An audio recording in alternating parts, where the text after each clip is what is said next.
Hello everyone, this is module 1 lecture number 4 and it is a continued lecture of design of singly reinforced beam by working stress method. In the previous lecture we have discussed about the procedure which we followed to designing a rectangular beam by the working stress method.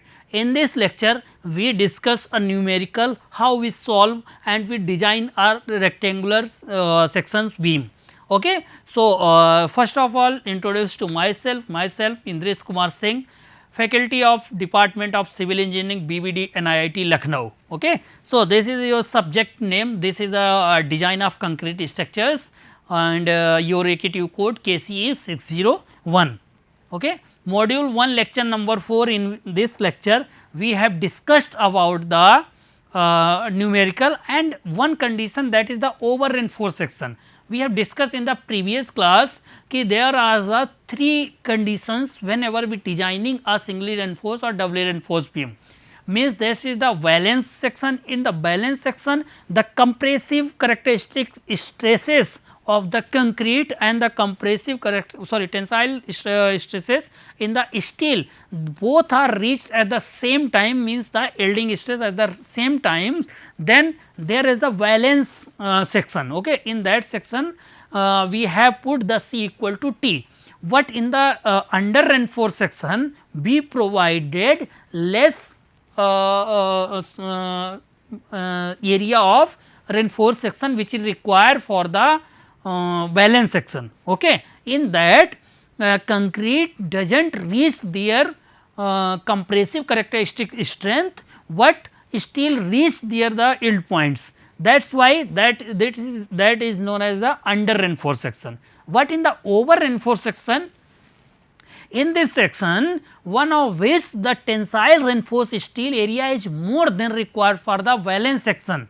Okay. So, in that whenever we provided the more area of steels, then what happened on the cross section, whenever we applied a load, then at the bending there is the stresses created and the characteristic compressive characteristic stresses reach there the permissible stresses of concrete first. What in the reinforced steel bar they are not reached to their permissible stress at the same time. Okay. That is why this is the over reinforced section. As shown in this diagram, there is the stress diagram and here we see that it is the CVC, means characteristic compressive strength of the concrete, and it reaches the extreme permissible value, but here we draw this line, means it not reach this permissible stress. Okay. Why? Because we provided the more reinforced bar. Okay. So, in over reinforced section there is the more steel. ठीक है. तो ये 3 type के जो sections को मैंने divide किया था, valence, under reinforce, over reinforce section, ये आपका पता होना चाहिए. ओके. तो यहाँ पे लिखा भी AST ग्रेटर देन जो हमने प्रोवाइड की थी, the permissible stresses in concrete will reach first due to the gradual application of bending movement resulting in KD greater than KVD. अच्छा, अब ये भी चीज़ आगे KD और KVD क्या है, तो आपको पता होना चाहिए कि जो न्यूट्रल एक्सिस हम बना रहे थे किसी भी बीम में, ओके, तो अंडर रेनफोर्स सेक्शन में क्या, बैलेंस सेक्शन में क्या होगी, न्यूट्रल एक्सिस जो हमने मानी थी डिस्टेंस K इंटू D, ये अभी न्यूमेरिकल में कैलकुलेट करेंगे तो सारी वैल्यू पता चलेंगी आपको. और इसमें हमने बनाया था कि अगर अंडर रेनफोर्स सेक्शन है आपका, ठीक है, तो अंडर रेनफोर्स सेक्शन में क्या होगा, जो आपकी न्यूट्रल एक्सिस होगी वो कहीं ना कहीं यहाँ शिफ्ट हो जाएगी इस बैलेंस वाले सेक्शन में. ये क्या है, बैलेंस न्यूट्रल सेक्शन था. और ओवर रेनफोर्स सेक्शन में क्या होगी, न्यूट्रल एक्सिस कुछ यहाँ शिफ्ट हो जाएगी. ठीक है. तो वही लिखा है आपका यहाँ पर, the value of the KD may be obtain by equivalent movement of area concrete in compression and equivalent area tensile steel in term of the concrete. तो ये कैसे निकालोगे आप, तो यहाँ पर हमें क्या करना है, टेंसाइल स्ट्रेस और कंप्रेसिव स्ट्रेस दोनों को इक्वल करके कैलकुलेट कर लेना है. ठीक है. तो वो हो जाएगा आपको.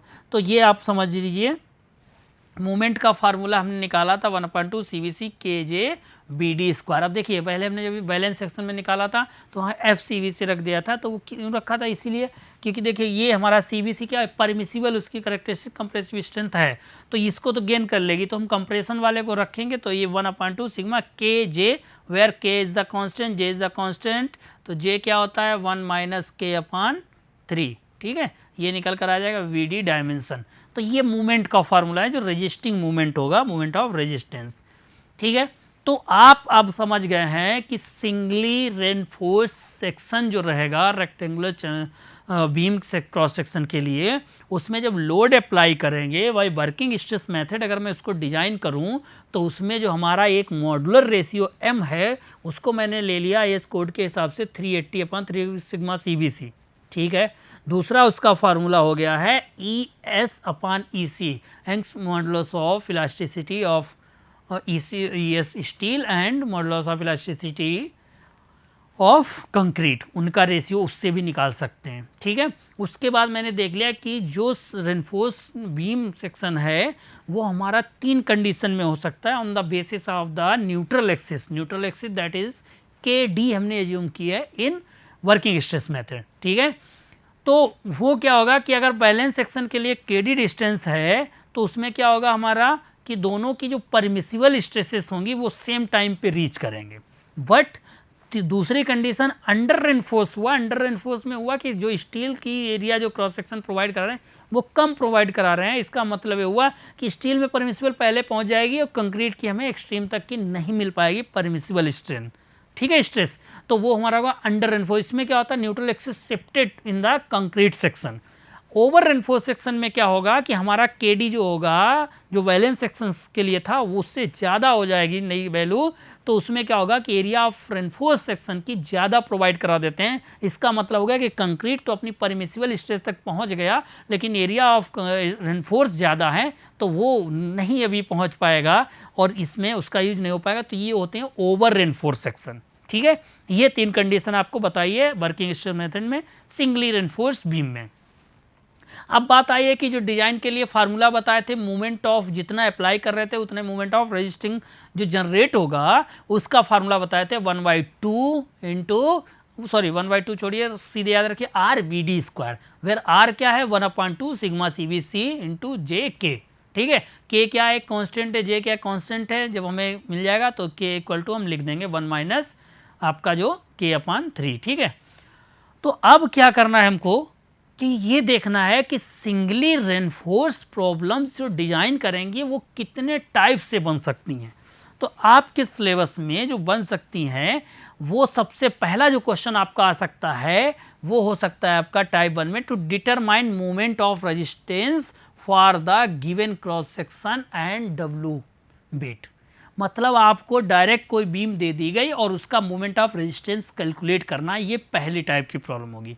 सेकेंड टाइप की क्या प्रॉब्लम हो सकती है कि to determine the maximum compressive stresses in concrete and tensile stress in steel to given cross section and applied movement. Second में क्या होगा अप्लाइड मूवमेंट आपको दे दिया जाएगा और स्ट्रेसेस पूछी जा सकती हैं। तीसरे में क्या हो सकता है कि आपसे मूवमेंट पूछा जाए और एरिया पूछी जाए कितनी कंप्रेशन कंक्रीट सेक्शन की, only given to determine movement of resistance और एरिया ऑफ स्टील का कंप्रेशन में कितना रहेगा टेंशन में, तो वो सारा पूछा जा सकता है और क्रॉस सेक्शन गिवन होगा। फोर्थ टाइप की प्रॉब्लम क्या होगी कि डिजाइन करनी है आपको, तो इसमें हमें क्या निकालना होगा B और D डायमेंशंस फाइंड करने लगे। तो जितने भी न्यूमेरिकल्स हैं चाहे वो आपके वर्किंग स्ट्रेस से करो या लिमिट स्ट्रेस से करो, लेकिन जो टाइप्स डिवाइड होंगे वो ये हैं कि इस तरीके से आपको क्या क्या गिवन दिया जा सकता है और क्या कैलकुलेट करना है आपको, ओके। तो स्टार्ट करते हैं एक न्यूमेरिकल यहाँ पर, इसको हमें करना है WSM से वर्किंग स्ट्रेस मेथड से। क्या दिया गया आप ध्यान से देखिए। सबसे पहले किसी भी न्यूमेरिकल में जो चीज़ गिवन होती है उसको लिखना समझिए और क्या डायग्राम बना सकते हैं। तो determine the movement of resistance, मतलब आपको सबसे पहले दे दिया गया है कि मूवमेंट ऑफ रेजिस्टेंस क्या आएगा, पहले ही समझ गए। तो सबसे पहले आप समझ गए हो कि मूवमेंट ऑफ रेजिस्टेंस फाइंड करना, जो हमने टाइप्स ऑफ प्रॉब्लम में डिवाइड की थी। तो फर्स्ट टाइप जो रहेगा ये देखो फर्स्ट टाइप का, तो इसी बेसिस पे ये न्यूमेरिकल है। मोमेंट ऑफ रेजिस्टेंस का फार्मूला आपको पता है आर वी डी स्क्वायर, ठीक है। अब सोचिए हमें आर चाहिए, वी डी स्क्वायर चाहिए, ठीक है। तो आगे पढ़ते हैं। Uniformly distributed super impose load carried by simply supported singly reinforce RC beam having effective span 5 metre. देखिए ध्यान से, यहाँ पर कोई एक हमारी सिंगली सपोर्टेड ये बीम दी गई है और जिस पे यूडीएल हमारा क्या लग रहा है, लोड अप्लाई हो रहा है। इस पे कितना स्पेन है इसका, ये 5 मीटर इसका स्पेन दिया गया है, ठीक है। Determine the moment of resistance uniformly distributed super impose load carried by simply supported reinforce beam having effective Spain and cross section of beam, ये बी डी दी गई। मतलब इसका अगर क्रॉस सेक्शन बनाने की बात करें तो ये दिया गया है, ये 300 आपको बी की वैल्यू दी गई होगी और ये 550, ध्यान से देखिएगा, ये 550 आपको डी की वैल्यू दी गई है टोटल, ठीक है। ये टोटल दी गई है, ठीक है। यहाँ पे लिख दिया B into D. Reinforce with 5 reinforce दी गई जिनका डाया दिया गया है 20, ठीक है। तो ये डायमीटर भी दिया रहता है 20 mm उसका रेनफोर्स का, और कितनी रेनफोर्स प्रोवाइड की गई 5, लेकिन सिंगली है तो इसका मतलब ये वाला जो क्रॉस सेक्शन है उसी को मैं यहाँ पे बनाता हूँ फिर से। ये इस तरीके से कहीं पे न्यूट्रल एक्सिस होगी तो यहाँ पर ये आपको इस तरीके से क्या किया गया है, ये इन्होंने रेनफोर्स प्रोवाइड किए। वो थोड़ा सही से नहीं बनाया, ठीक है, ध्यान रखिएगा। यहाँ पे एक कवर भी प्रोवाइड कराना है हमको, इतना रहेगा, ठीक है। ये हो गया सही डेप्थ, ठीक है, क्योंकि बाहर रेनफोर्समेंट नहीं प्रोवाइड करा सकते हैं, वो हमारी कवर रहती हैं। तो अब ये हमारा क्रॉस सेक्शन हो गया, इस पे बीम पे दे दिया गया अगर डब्ल्यू लोड हो रहा है हमारा, तो कौन सी कंक्रीट दी गई है देख लो ध्यान से, M15, ओके। और यहाँ पर स्टील कौन सी दी है 250 FE 250, ये स्टील की ग्रेड होती है FE 250, FE 415, FE 500। और कंक्रीट की जो होती हैं वो M15, वेयर M क्या है हमारा स्टैंड फॉर मिक्स और 15 क्या है इसकी करेक्टरिस्टिक कंप्रेसिव स्ट्रेंथ।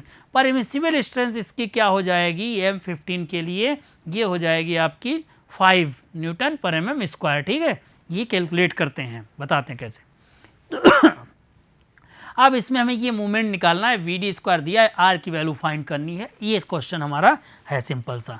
तो देखिए ध्यान से, यहाँ पे बना हुआ है कि 5 रेनफोर्समेंट दी गई हैं जिनका डायमीटर आपको दिया गया 20 mm, पाँचों यहाँ पे बनाई गई हैं। टोटल डेप्थ जो आपको डी स्मॉल लिखा गया है, ठीक है, तो हमें दी गई है 550 mm और 300 इसकी विड्थ हो गई है।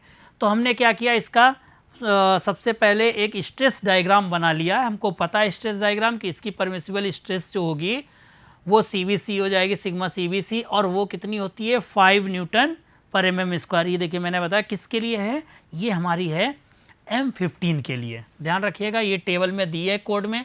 M15 के लिए जो परमिसिबल स्ट्रेस होगी वो 5, M20 के लिए जो होगी वो आपकी 7, ठीक है, और M10 के लिए जो होगी वो आपके लिए 3, और इसी तरीके से पूरी टेबल दी गई है, आप उसको निकाल सकते हो, ठीक है। तो हमने CVC तो लिख लिए 5 न्यूटन पर mm स्क्वायर, और जो ये कंप्रेसिव फोर्स अप्लाई हो रहा होगा वो कहाँ हो रहा होगा, इस ट्रायंगल के सेंट्रॉइड पे। सेंट्रॉइड कहाँ होगा, जितनी भी ये हमारे x = KD लिख दिया है तो वो हमारा KD जो है उसका KD/3 पे होगा, ठीक है। कितना, क्योंकि ये यहाँ से KD/3 होगा और इधर से 2/3 जितनी भी डेप्थ होती है ट्रायंगल का सेंट्रॉइड, इस पे कंप्रेसिव फोर्स लग रहा है, ये टेंसाइल फोर्स हमारा अप्लाई हो रहा होगा। इन दोनों के बीच की जो डिस्टेंस होती है वो हमारा क्या होता है, लीवर आर्म होता है, ठीक है। इतनी चीज़ समझ गए आप। अब देखिए यहाँ पर equating movement of area of concrete in compression and equivalent area of tensile steel in term of concrete, ये लिखना है हमको। ध्यान रखिएगा कि जितनी भी एरिया ऑफ कंक्रीट की जो कंप्रेशन में है, जो टेंसाइल में हमारी एरिया रहेगी equivalent area of tensile steel की, वो हम इक्वल करेंगे, ठीक है, इन टर्म ऑफ कंक्रीट। कैसे होगी, न्यूट्रल एक्सिस के अलॉन्ग देखें तो हमें पता है कि इसकी विड्थ कितनी दी गई है b, और ये डिस्टेंस कितनी दी गई है x, तो हम इसको bx लिख सकते हैं। ये देखिए लिखा गया है, कहाँ गया, इसकी एरिया, इस वाले स्ट्रेस की, सॉरी, तो इसकी क्या हो जाएगी 1/2 v इंटू ये वाली हो गई। तो आपने लिख लिया है v into x²/2 equal to MAST d-x, ठीक है, d में से x माइनस कर देंगे तो ये उस कंप्रेशन की आ जाएगी, और ये हमारी हो जाएगी 1/2 v इंटू x उसकी एरिया हो गया इंटू x/2, ठीक है, तब आएगा b into x into x/2, तो bx²/2 आ जाएगी कंप्रेशन जोन की। तो यहाँ पर आपको ध्यान से देखना है कि मॉडुलर रेशियो कैसे निकालोगे, वो m equal to 280/3 sigma c दिया जाता है। सिग्मा सी जो परमिसिव स्ट्रेस 5 है, किसके लिए, M15 के लिए। हमने देखा कि m की वैल्यू 19 आ गई। हमको रेनफोर्समेंट कितनी दी गई है, 5, उनका डायमीटर कितना दिया गया है, 20 mm। तो हमें पता है उसका क्रॉस सेक्शन कैसा होता है, π/4 d² से हमने एरिया निकाल लिए कि टोटल स्टील की एरिया निकल आई। अब अगर मैं यहाँ पर b की वैल्यू गिवन है इक्वेशन में, x की वैल्यू निकाल लें, x क्या है हमारा k इंटू डी, ठीक है, न्यूट्रल एक्सिस से डिस्टेंस। तो इस इक्वेशन में अगर हम ये ध्यान से देख लो, equating movement of area of concrete in compression equivalent area of tensile in the concrete, ठीक है।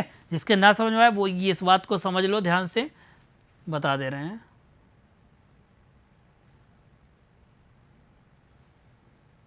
ठीक है, इस तरीके से अगर मैं बना दूं स्ट्रेस डायग्राम, ठीक है, तो अब देखिए ध्यान से, यहाँ पर आपका सॉरी ये ठीक है जितना भी लग रहा है, इस बैक में आते हैं, ये जो जोन था हमारा, इसकी एरिया कितनी होगी, 1/2 into x into sigma CVC, ठीक है। अगर इसके हम इससे कंपेयर करें तो हमारी क्या हो जाएगी, टोटल 1/2 v इंटू एक्स, और मूवमेंट जब लेंगे एरिया का तो सेंट्रॉइड से तो कितना होगा, x/2, तो हमारा कंप्रेशन में क्या आ गया, v into x into x/2, ये मूवमेंट ऑफ एरिया आ गया।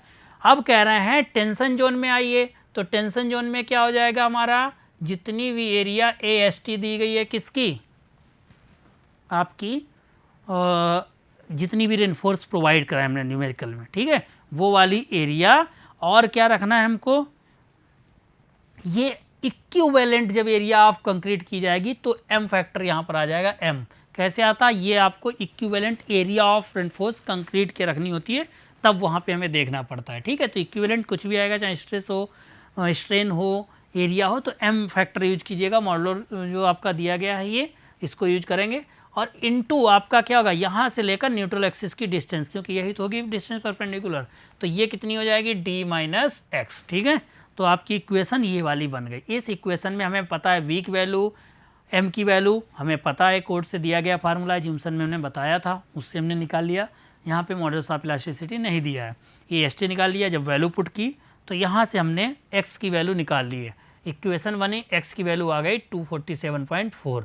तो x we next determine the compare it with x and we know type of the section. अब हमने x की वैल्यू ये निकाल के रख ली कि न्यूट्रल एक्सिस हमारी यहाँ पर आनी चाहिए जब हमने इक्वल किया है एरिया मूवमेंट से।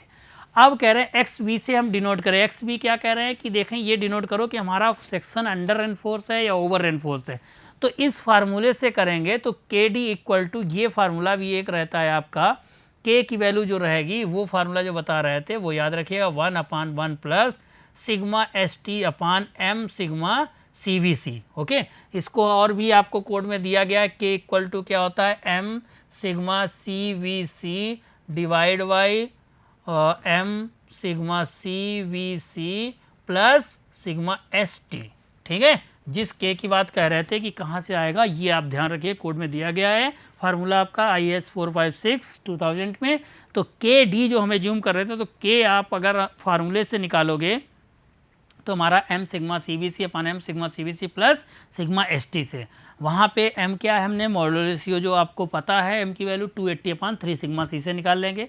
यहाँ से अगर हम कैलकुलेट इसी फार्मूले को जो टर्म में कन्वर्ट किया गया अगर सिग्मा CV से डिवाइड कर दें तो ये हमारा आ जाएगा इस टाइप में, ठीक है, दूसरे फॉर्म में।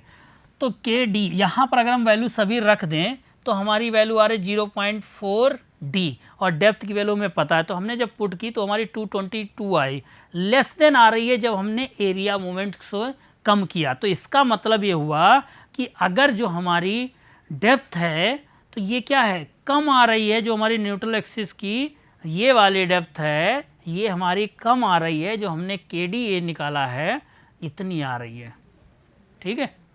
तो जब ये हमारी ज़्यादा आ जाएगी, सॉरी के डी ये यहाँ तक है, कहाँ गई, ये वाली के डी इतनी थी और ये हमने कैलकुलेट की है, अभी एक्स निकाला था, तो ये हमारी ज़्यादा आ गई। इसका मतलब क्या हो गया, ये हमारे सेक्शन में अगर हमने बताया था न्यूट्रल एक्सिस शिफ्ट हो जाए किसमें, जब हमारी आ गई न्यूट्रल एक्सिस से कैलकुलेटेड टेंशन जोन में, तो फिर वो हमारा सेक्शन क्या हो जाएगा, ओवर रेनफोर्स हो जाएगा। Hence section is over reinforce. Okay, तो जब ओवर रेनफोर्स हो जाएगा, अब उसका देखते हैं कैसे हम कैलकुलेट करेंगे मूवमेंट ऑफ रेजिस्टेंस।